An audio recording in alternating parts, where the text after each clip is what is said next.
What's up, everybody? It's your boy, Brother Black One here with another strong video.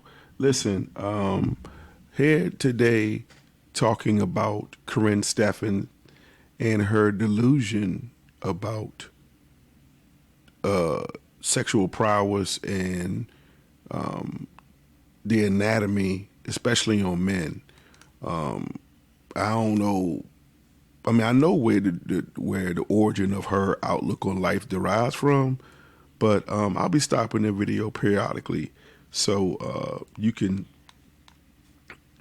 get a better understanding of why this girl ain't thinking properly. Let's go. Men like or this say better small. because then a man who is inept, and to be honest, most men are inept. Okay, the average penis size is only 6 inches. That's not a lot of penis. I'm sorry. 9, 10, 12 inches. Okay. Now, first of all, Karrine is very delusional because although her math or numbers might be correct, most women that I talk to, in my experience in life, just talking about sex in general, or just saying, you know, like conversations like my whole life, you know, most women say they can't take nobody that's well endowed. They say it because that stuff hurt, you know, and then that's how women end up with urinary tract infections, and they end up with their insides hurting because you got these dudes that are well endowed, 9 and 12 inches, and most of them guys don't know how to use what they quote unquote been blessed with, because they just think that, you know, you with a woman you destroy or conquer and destroy, and you conquered and you destroyed all right, and you got that young lady walking over holding her stomach. So this is coming from a person who has experienced all kinds of trauma growing up, but she'll tell you, and as we go further along, she'll tell you her background, and then you'll see why she thinks the way she thinks. Okay, and more. I've seen more. Okay. I've seen a lot more. Okay. I can't even get into it. I've seen some things. Okay, some things. So I'm curious. Right? I'm curious. Listen. Can I ask a question? Wait, not yet. Let me finish my sermon. Okay? Okay. 'Cause we in church. So now, when men shame women because of those insecurities, that makes women not want to have the sex that they really want. It makes them afraid to have the sex that they want to have. That shame is meant to make men feel better. So now it's like, well, I don't want to, I would have sex. I would have more sex, but they're going to call me a whore, so I'm not going to do it. So I'm just going to settle for this little penis man that I met one time, and now I'm having horrible sex the rest of my life so that I don't hurt his ego. The men with the smaller, inadequate penis, and there's a lot of small penises in this world. There are a lot of small penises in this world. Most men have small. Listen, I don't know if men know this. I think I'm not done. I'm not done. Men need to hear this. Most of y'all, listen, what camera am I looking? Most of y'all have small. Most of y'all have small penises. You've seen porn. You know how big they get. They get pretty big. And once a woman figures that out, she ain't going back to 6 inches or 5 or 4. Some of them are like a cool inch. I was married to a man who had a cool 1.5 inches. I know because I measured it. Trust me. It's not good. We are fed up. I see. We are tired of small penises. I'm sorry, I'm going off on a tangent, girl. Okay. Let me bring it back down, because I am rallying. This is a rally cry. I am crying out for all of us women who deserve more orgasms. We deserve nice, like beautiful fatties. We deserve better penis. Listen, don't try to stop me, Alex, because you uncomfortable. No. My girl on the line knows what I'm talking about. Listen. I'm answering her question. She's over there laughing. Trust me, my girl is laughing with me. She feels it. She understands because she's seen some small ones. She's like, girl, yes. Yeah, she's trying to recruit, and she ain't said nothing because if that lady would agree with it, Karen, she would have chimed in. Don't be trying to recruit people to your disillusioned behavior. Let me see. The scary part is that because she has a platform and people know who she is and she's famous, let's break down the science of it. There are people who are looking to belong to some group, individual, whatever. It's human nature. But really, to be honest with you, what you're searching for, you need to have a relationship with God. That's what you're searching for. But you're trying to put in place of the spiritual relationship, you're trying to put these earthly relationships above God. And that's why you searching, and that's why everybody had hope in these relationships, these celebrity relationships, and they crash and burn and all this and that. But the only relationship that's going to outlast all of those is having a relationship with God. So Karrine need to go somewhere, sit down and meditate somewhere. Let's keep going. If she was here, she would be high-fiving me right now. We're tired of your small penises. We're tired. I'm sorry. Hello. Does that answer your question? It does, but I'm just curious. I was thinking that it also could have been, depending on the man, a control thing, that as a woman you may not even be a slut, but they basically will present you in that light just to control you, to make sure you stay in line. Well, to make sure that you settle for their tiny penis. Yeah. It's all well, fun. yeah. Listen, sluts aren't a real thing. Sluts are not a real thing. No one's a slut. No one's real. Like, sluts are like unicorns. People talk about them all the time, but you've never seen one. Nobody's a slut because there's nobody out here having more sex than anybody else, because a man has to have sex if he's a straight man with a woman. A woman is having sex with a man. If we're both having sex at the same time, how am I the slut? Knock it off. That's a fact. Right? Mm-hmm. That's insane. So, well, some of these men are running around here. See, this girl, she is very, very smart. Karrine Steffans is not stupid. She's very, very smart. And actually what she says in this part of the video is actually true, because this is where I talk about the double standard as it pertains to men and women, that a woman can be a slut because she sleep with a lot of guys, but then a guy, he just exercising his options, which that double standard, man, that's ignorant. Talking about, well, you're not a virgin and you done been doing all this stuff with all these other men, and then you expect the world from me. And I'm like, but what difference does it make if the person is not a virgin or not? And he's not a virgin either. And he's expecting a bunch from you. And his mama ain't a virgin. And everybody's mom, especially single moms, there was always an uncle that nobody ever seen before that came up on Christmas morning, and all of a sudden you had all these gifts from a new uncle. People don't even think about all the dicks there, because you're laughing because you had an uncle you didn't know about. Like, who was this Uncle Troy all of a sudden? Because your mom was having sex, bro. Yes. Your mom was doing all the things. All the things. You don't want to think about it. I don't. But she was. Listen. Pay no attention, pay these men no mind, have all the sex you want, have all the sex you don't want to have. I don't care. And it's none of their freaking business. It doesn't matter. None of this shit matters. It's all about ego. It's all about ego. And them not wanting to be rejected. That sexual education allows you to see and to know what's out there for you. And when you know what's out there for you, you choose better. Because trust me, I've seen penises and been like, in the moment, be like, nah, I'm good. Thank you, though. Now I make them send me penis pics ahead of time. Like, just send me a picture of your penis, bro. I'm celibate, but I still want to see it. And if it's tiny, I don't even want to talk to you, because this isn't going to go anywhere, ever. Friend zone, automatically. Got it. 8 inches or less, friend zone. Not even interested. Thank you for your question. Total delusion. Total delusion, man. Appreciate it. I feel like our girl. If that's a word. More than she bargained for today. She did. But I'm telling you, this penis thing. Listen, every time a man says something slick about a woman, I know he has a small penis. Yeah. I've seen some of the. I think I've seen the largest penis in the world. Okay.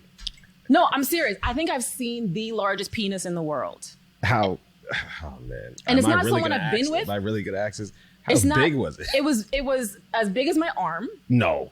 Yeah, it was as long as my arm. No, stop it. That's impossible. No, it's not. He's over 7. He was in the NBA. This is something I've talked about public. Him and I have discussed it publicly. Yo, your arms like. Yeah, it was as long as my arm from my wrist to my shoulder. Okay, and it was so much around that my fingers couldn't Okay. touch. All right. So Okay. we have a social question. Okay, listen. Listen, I'm just telling you, I've seen the King Kong of penises. All right. I think we got the point. It was really big. It was big. All right. But we should. We have a question from social. Fine. I'll read it out. This is from Gina Thomas. Okay. Okay. So, why do some men hate on sluts when deep down that's what they want? See, I'm writing a whole book about this. It's called Men Love Sluts. Listen to this. Okay. So the thing about patriarchal values is that in an attempt to hinder women, they also hinder men. Okay? So you take the scenario from before, the sexual due diligence into the better discernment, into choosing, which means this leaves a lot of men being dissed. I mean, they just end up getting rejected. Men don't want that, so they shame women, so women don't go out and branch out and find out that there's better out there, right? It's kind of like when you like chain a woman in the basement, like you just kind of keep her closed out to the world so she doesn't see there's better penises out there, better men, better everything. Okay, cool. The problem with that is that now men will look for the virginal and they'll look for the like inexperienced and virginal women, right? So you're looking for, the quintessential or stereotypical like church marm kind of a girl. Like she's a good girl, right? Quote unquote, big air quotes on that. So let's say now his name is Sam. Sam gets the good girl. She hasn't been with anybody. She's waiting until marriage. So he marries her. The problem is Sam has not been waiting. Sam has been, since high school, sowing his wild oats. Now he knows what he likes sexually. He's into some pretty freaky stuff. Okay? Sam likes all kinds of things. There's toys. He wants to be tied up. He likes to do things. He likes anal. He likes this. He likes that. His wife doesn't do that because she's a virgin upon marriage. This is the only penis she's ever seen, so she thinks it's amazing, but she doesn't know how to do any of the things he likes done. Okay, so this is a very important point right here. She's giving the analogy of Sam and his wife as a virgin. That's the way it's supposed to be. Because the question I always ask, how would you know what bad sex was when you're dealing with somebody else? You know that because you're comparing your experiences with somebody else, which is really unfair, to be honest with you, because a lot of marriages are ended because of one of the two partners aren't savvy enough in the bedroom. But it's sad that if it was all of that, then you should have stayed with those people who can dive off the chandeliers and do a backflip onto the bed. So this is a setup for a divorce, for a disaster in the marriage. And it's unfortunate, but people often base their marriage off of that kind of stuff. Okay, and they're all four into her. Yeah. So when he goes into like, oh, well, let's do anal, she's like, what? I was just a virgin 2 weeks ago before we got married. Now you want to do all kinds of things to my body. Like she's not there yet. So Sam's going to go out and get somebody who is there already, who can do all the things he likes. And he's into some wild things. Most people are into some pretty freaky shit. So now he's cheating on his wife. And now you have a problem. Because now you have a wife who you're married to, obviously, and then there's children, then there's a house, and there's 50-50, and then there's divorce court. And now you're losing everything you built, all because you didn't marry the kind of woman you should have married in the first place, which is a woman that's going to knock your socks off every day when you come home from work. Marry the slut. Marry the slut. Marry the slut. That's a bar. Because you're going to be having awesome sex at home all the time. You're going to get anal every night. You're going to get head every day. You'll be teabagging. You'll be on the chandelier. You'll be in the car, on the beach. You'll be, all kinds of shit's going to go down. All right. I had dropped my head on this because, and again, she's basing the whole marriage on just sex. Now, there's probably less than 0.5% of what she said that I do agree with. I mean, it's hard for me to even say I agree with it. But you can't base your relationship solely off of sex. She didn't say nothing about, you know, the emotional connection, whatever. And I'm sorry. The physicality of a relationship, that's part of it. But what happens when somebody becomes incapacitated and they can no longer perform? That's why I said this is a setup for a failure in a marriage. You cannot marry. You might as well stay single. And I'm a big advocate for marriage. But if this is your outlook, you might as well stay single and do what you do, because you're gonna potentially damage your kids. You done had kids together. You done did all of that. But it's got to be more than just physical. She's in la la land when it comes to this stuff. There'll be friends coming. You don't know whatever kind of freak you need. Marry that person, so you don't have to go outside of your marriage for what you're into. If you're into multiple partners and polyamory, marry into that. Don't marry the church marm. Don't marry the virgin, but then you want non-virginal things to happen. Yeah. That's not fair to her, and it's also a setup for you. You're gonna lose everything. Because once you get found out that you're out here, you know, having sex in cars behind the strip club somewhere, doing freaky stuff with the whoever, you're going to get, your whole life will be taken out from under you. Then you're, again, in divorce court, or you're battling for your kids and things like this. All because you didn't marry the slut. Marry the slut. That's all I got to say about that. Hope that answers the question. Oh, my goodness. Those calls. What? Those calls. What? So. Pretty normal day, Alex. I mean, it is pretty normal for us. It is. You said you had a slut-shaming situation in the past. Did this have anything to do with small penis? No. Because I think that's the lesson here that I learned. Listen, I've seen some small penises and been very, very disgusted. But slut shaming for me was something that I learned about really, really young. And I shouldn't have. I shouldn't have learned it this young. But the first person who called me a slut or a whore or a tramp was my mom. That was playing jacks, right? Yeah, because I was playing jacks with the boys. Okay. This is the backbone of this whole video. You see where the origin of how she got to where she is. It started with her mother, because her mother, she's playing with boys innocently, and mother calls her a whore. That registers. So that's the first emotional scar that where she was betrayed emotionally from her mother. So let's listen to how that snowballs later on in her life. Yeah, I didn't understand what that was at the time. Of course, I'm a kid. Yeah. I'm playing jacks after school. I've always been a tomboy, so I grew up with boys. I liked boys better.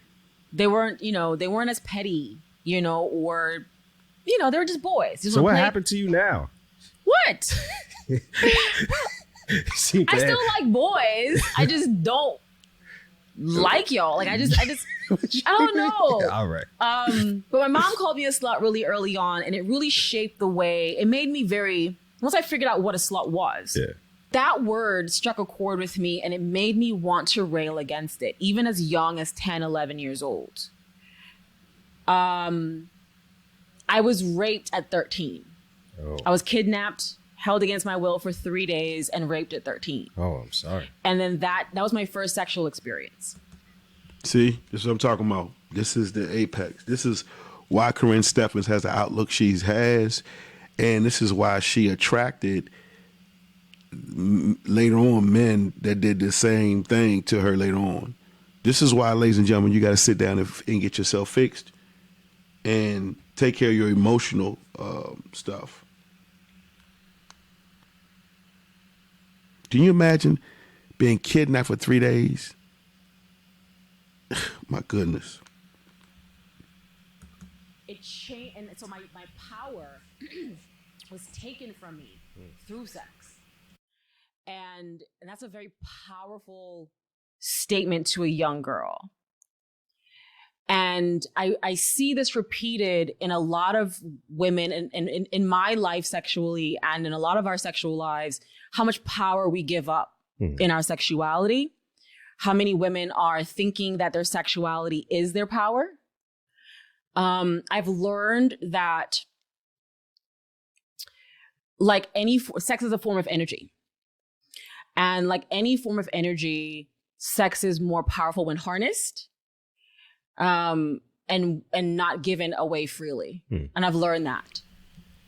I think that girl, I'm telling you, this girl is highly intelligent. Highly, highly intelligent. See how she just owns like the origin. It's like her mind is so jaded to the point where it's like it's part of her now. So it's like you can say what you will and she's not ashamed of it. I mean, I just feel sorry for the young lady. You know what I'm saying? I mean, but she's made it a point where it's her new normal. I mean, you know, that was her new normal back then. So this is just her regular normal. And she knows how to control herself. She knows how to use that femininity, kind of like that Jezebel spirit, where she knows what will make men buckle to their knees. She's mastered it. You heard her, she says she's seen a lot of men. So I'm telling you, she's almost like numb to the joint. At slut shaming, and it took me so many years to figure out what this was. My mother's portrayal, her projection, was based on her sexual shame. And a lot of men and women are continuing their parents' sexual shame. I'm seeing the generational passing down of sexual stigmas.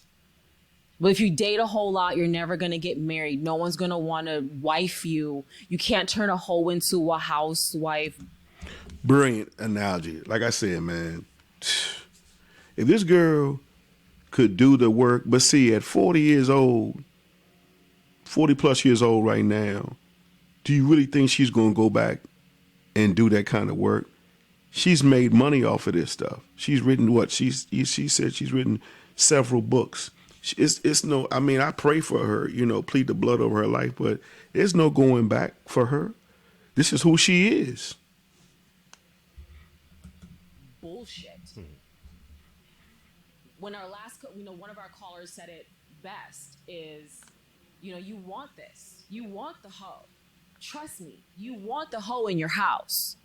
You want to come home and be fed and bedded and like have everything in-house. Who wants to go out in the middle of the night for sex? Wouldn't it be great if it was just right there? You want the girl who's experienced. You want the girl who's been around, who has a sexual education. My mother set off a fire in me at a really young age. Media topped off that image for me of a sexual, strong female archetype.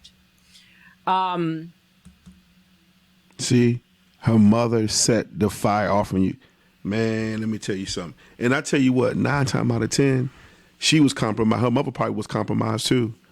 You know, and I've seen real life examples of what happens when you don't take care of your stuff as a mother and or the child that becomes an adult. And this is where the generational curses and the cycles start and begin on for both men and women alike. Ladies and gentlemen, forget what you heard. Get yourself together, find you a therapist, and work this stuff out. Because your family's legacy depends on it. Don't be selfish. Work your stuff out. Being raped at a young age set off a different fire in me. And I saw how men use sex to control and diminish women. I found that out at 13. I found that a lot of women are using sex and a lot of women have had the same experiences or similar experiences where they were overly sexualized as young girls, especially Black women who develop sooner or more than women of other cultures. Or any like brown and Black women, you know, all tend to kind of develop differently. Mm-hmm. So we're over sexualized at an early age. We tend to have sex earlier and have our children sooner in life than other people do. I learned how much sex plays a role in our upbringing and in a value and devaluation of ourselves. I've learned a lot about it. I've been called a whore more than I've been called a woman. Wow. Since I was 10 to now in my 40s. Wow. You know what will be a blessing? This girl is so brilliant. You know what will be a blessing? If she would use that for good and try to help girls who have been traumatized like she has. If she would turn around, you know, and use it for good. That would be the ultimate blessing in this case.